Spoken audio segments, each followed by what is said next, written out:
નમસ્કાર દર્શક મિત્રો, મહામંથન મંતવ્ય ન્યૂઝમાં આપનું સ્વાગત છે।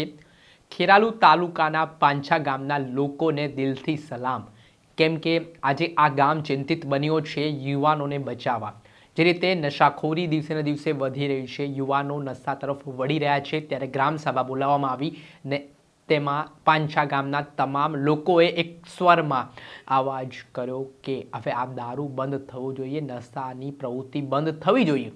તેના જ માટે મહેસાણા જિલ્લાના ખેરાલુ તાલુકાના પાંછા ગામના લોકોએ ગઈકાલે જે રાત્રિ દરમિયાન ગ્રામસભા મળી, આ ગ્રામસભા દરમિયાન મહત્વના નિર્ણયો કર્યા, જેમાં હવે જે કોઈ પણ ગામમાંથી દારૂ પીધેલી હાલતમાં પકડાશે તો પાંછા ગામના લોકોએ તેના માટે પાંજરું તૈયાર કર્યું છે ને એ પાંજરામાં તેને સજાના ભાગરૂપે રાખવામાં આવશે, જેના કારણે યુવાનોમાં ડર બેસે, બદનામી ના થાય, તેના લીધે હવે આ બધીથી તેઓ દૂર થાય તે માટેનો આ નવતર પ્રયોગ છે તે માનવામાં આવી રહ્યો છે। ને આવી રીતે અવારનવાર મહેસાણા જિલ્લાના તેમજ બનાસકાંઠા જિલ્લાના અલગ અલગ ગામોમાં દારૂબંધીને લઈને કેટલાક સમાજના ચિંતિત જે આગેવાનો છે તેઓ આ જાગૃતિ માટેના કાર્યક્રમો કરતા હોય છે। ત્યારે પાંછા ગામમાં જે રીતની મીટિંગ મળી તેને લઈને શું કહી રહ્યા છે પાંછા ગામના આગેવાન, તેમને સાંભળો। પાંછા ગામે ગ્રામસભાનું આયોજન કરેલું હતું।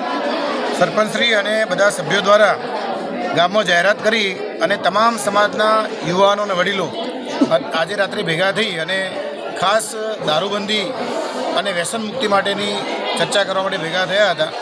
બધા જ ગામ લોકો એક જ અવાજે સંપૂર્ણ ગામ વ્યસન મુક્ત બને એ દિશામાં પગલાં ભરવા માટે બાંહેધરી આપી છે અને અમે બધા ગામના આગેવાનો આજથી જ દારૂબંધી માટે ખૂબ પૂરો પ્રયત્ન કરીશું અને અમારા ગામમાં કોઈ પણ યુવાન કે કોઈ વડીલ દારૂ પીતા થાય નહીં, આ બધીમાંથી મુક્ત થાય અને બધાના સૂચન અનુસાર ગામમાં એક પોજરું પણ બનાવવાનું નક્કી કર્યું, જેથી કરીને જાહેરમાં એને પૂરવામાં આવે તો એ કામ કરતો બંધ થઈ જાય। એટલે બધા ગામ લોકોના સહકારથી આજે ગામને વ્યસન મુક્ત કરવા માટે અને એમાં ખાસ કરીને દારૂબંધી માટે એકજૂટ થઈ અને બધાએ નિર્ણય કર્યો છે।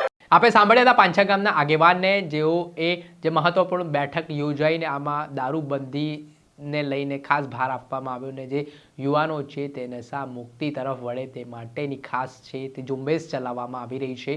ત્યારે હવે આગામી સમયમાં કઈ રીતની પરિસ્થિતિ છે તે મહેસાણા જિલ્લાના અલગ અલગ તાલુકાઓમાં આજે ગામે જે દાખલો બેસાડ્યો છે તેનાથી શું બોધપાઠ આજુબાજુના ગામના લોકો લે છે તે આવનારો સમય બતાવશે। દર્શક મિત્રો, આવા જ નવા વિડીયો સાથે આપણે માહિતગાર કરતા રહીશું, એટલે મહામંથન મંતવ્ય ન્યૂઝ જોતા રહો।